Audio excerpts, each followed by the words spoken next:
قرآن کریم صرف اتنا کہتا ہے کہ جب تم سفر میں ہو تو قصر کر لو۔ اب سفر کس کو کہتے ہیں؟ میں یہ سامنے گھر سے نکل کر مسجد آیا ہوں، کیا یہ بھی سفر ہے؟ آپ لوگ اپنے گھروں سے گاڑیوں میں سوار ہو کر مسجد آئے ہیں، کیا یہ بھی سفر ہے؟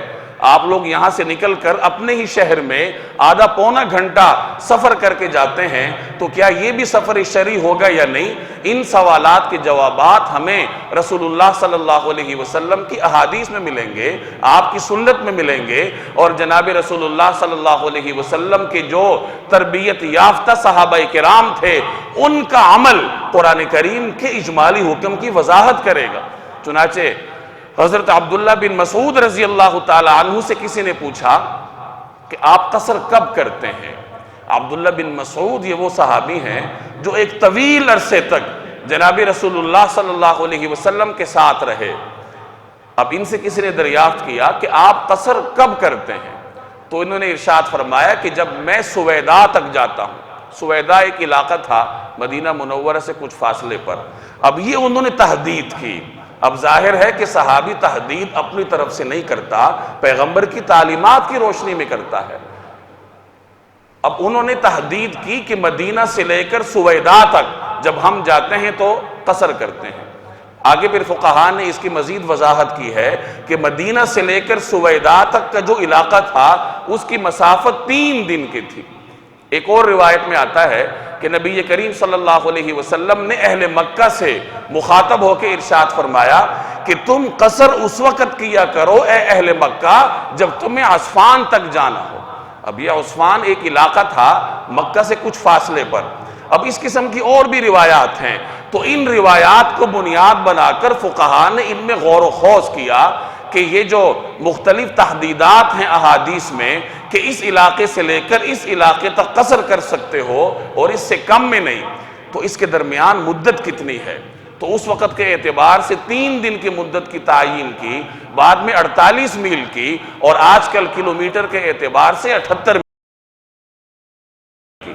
تو یہ جو 78 میل کا موقف فقہاء نے اپنایا ہے یہ اپنی طرف سے نہیں اپنایا۔ یہ جو علماء آپ کو بتلاتے ہیں کہ 78 کلومیٹر سے کم میں قصر جائز نہیں ہے، تو یہ کوئی اپنی طرف سے نہیں بتلاتے، بلکہ یہ امت کے جو چوٹی کے علماء تھے ان کے صدیوں پر محیط غور و خوض کا نتیجہ ہے کہ جناب رسول اللہ صلی اللہ علیہ وسلم کے عمل پر، صحابہ کرام کے اقوال پر غور کر کے میرے اور آپ کے لیے انہوں نے ایک مقدار طے کر دی کہ اگر اس مقدار کے سفر پر آپ نکلو گے تو وہ سفر شرعی کہلائے گا، اس میں آپ قصر کر سکتے ہیں، اور اگر اس سے کم کا سفر ہوگا تو وہ میرے اور آپ کے لیے تو سفر ہوگا لیکن شریعت اس کو سفر نہیں سمجھتی۔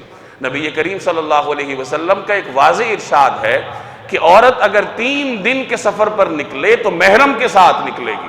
گویا آپ نے ایک اشارہ دیا کہ شرعی سفر وہ ہوتا ہے جو 3 دن پر مشتمل ہو۔ اب یہ تمام تر تفصیلات کیا ہیں؟